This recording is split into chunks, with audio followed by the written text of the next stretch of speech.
those final 7 points. No, I'm going to say we are. You are, okay. And I'm going to say we are. Against a top 25 team. Yeah. But there are some gnarly storms over Jefferson City right now without power for 40 minutes. Just how much did that impact the finish in this one? Well, I don't want to. I mean, that's a really challenging question because now I think I have the distinct title of being the only coach in the game of basketball to have played in 2 rain delays.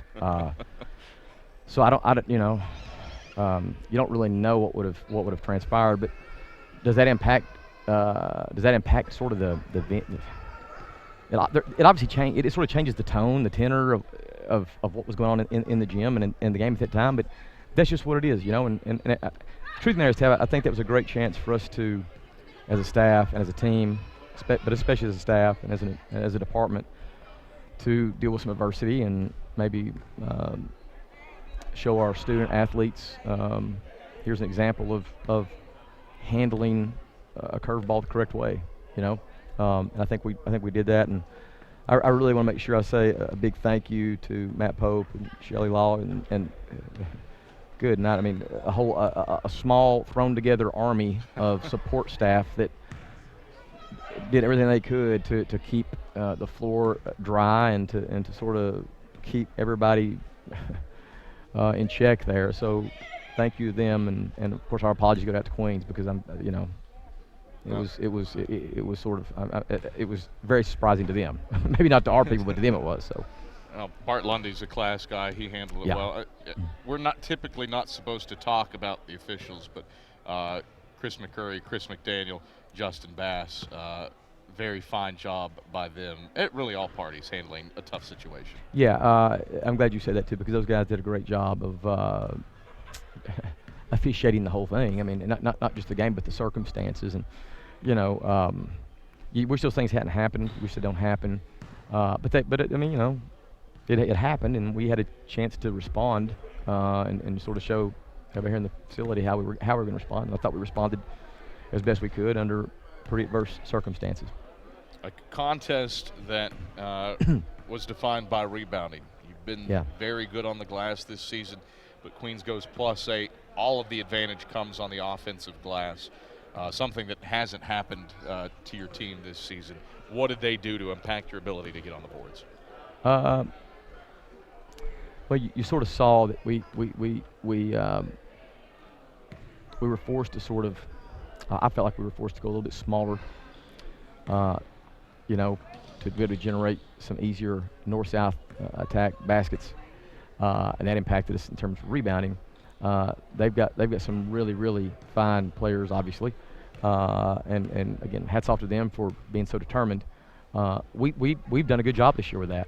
We've done a good job going to the glass and being a plus rebound margin team. But tonight we got bested, and we've got to try to challenge our guys to not let that happen, because that's so many times that's just a matter of focus to remember to do that, and then determination to go and get the ball. And I thought we weren't as focused or as determined as our opponent. Trip Davis takes his game to another level.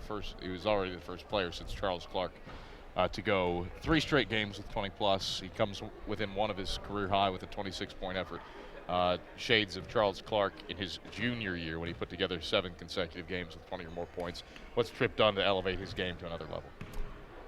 Well, like I've said all along, I think he continues to become more comfortable. The guy, he's a transfer, and he's been here, a semester, and now starting into his second semester coming up shortly. But as a transfer, he wasn't asked to do as much, and he wasn't given the opportunity to be on the court as much as he is here. And so, I think they're just new head coach. In fact, I'm his third head coach he's had in college. Third system and style of play. Third group of new teammates he's with. And now we're asking him to sort of to be a big minute guy, and he's just becoming more and more comfortable with every opportunity he gets. Let's focus on this team's fight. Fell behind by 16 at about the 10-minute mark, and then held Queens to a series where they made 1 shot in 10. You make that 9-0 run to make it a 7-point game. Just how proud are you? Again, this team has not shown it has any give up in it. No, this team, we don't have quit in us, and of course you're always proud of that. I just think we are so very much a work in progress, and I've had to be very, very determined and intentional myself to continue to teach and to try to educate and help them understand what our particular team's best play needs to look like, what it's got to be composed of. And of course that's challenging because we have high standards and high expectations.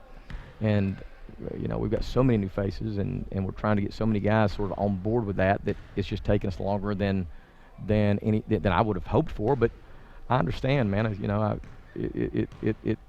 It takes time. Things take time, and we all in our society today are very, very wanting things to be expedited. But team building, team construction, team comfortability, team unity that's demonstrated in a performance is one of the most elusive things there are. Cav, you and I've talked about it for years. That we've had a lot of success here. We've had our fair share of success. And this year was a really sort of a start over on so many levels. New staff, new roster, 10-player new roster, new style of play, and I knew it was going to be challenging. I just don't know if anybody else knew it as well as I did. It was going to be challenging. 'Cause I told the team, I said, "God, I'm not out of whack. We just got to keep on working. We got to keep doing the work, and hopefully our guys will continue to stay committed to that." Rivalry game day here Wednesday night against the Tusculum Pioneers. What do you have to do to get ready for a Tusculum team that's playing pretty good basketball right now? Yeah, well, they've got some really good, solid veteran kids back. They play a pretty unique style with their sort of zone packages. They prefer a slower game. They prefer a more grinded out kind of game. So that old style makes fights things is going to be very much in play. We need to make sure that we prepare properly, continue to enhance our preparation habits, practice well, and improve our practice habits, and then transition it to the game. So, we've not quite hit the midway point of conference play. We're getting close, and I think we continue to learn more and more about ourselves. Chuck, pleasure as always. We'll talk to you Wednesday. Thanks, Cav. That's Carson-Newman head men's basketball coach Chuck Benson. Quick